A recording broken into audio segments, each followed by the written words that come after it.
নমস্কার। কবিগুরু রবীন্দ্রনাথ ঠাকুরের সমব্যথী। যদি খোকা না হয়ে আমি হতেম কুকুর ছানা, তবে পাছে তোমার পাতে আমি মুখ দিতে যাই ভাতে। তুমি করতে আমায় মানা, সত্যি করে বল আমায় করিস নেমা ছল। বলতে আমায় দূর দূর দূর, কোথা থেকে এলো এই কুকুর।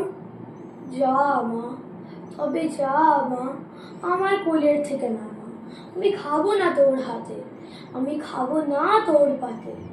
যদি খোকা না হয়ে আমি হতেন তোমার টিয়ে, তবে পাছে যাই মা উড়ে আমায় ডাকতে শিকল দিয়ে। সত্যি করে বল আমায় করিস নেমা ছল। বলতে আমায় হতভাগা পাখি, শিকল কেটে দিতে চায় রে ফাঁকি। তবে নামিয়ে দে মা, আমায় ভালোবাসিস নে মা, আমি রব না তোর কোলে, আমি বনেই যাবো চলে।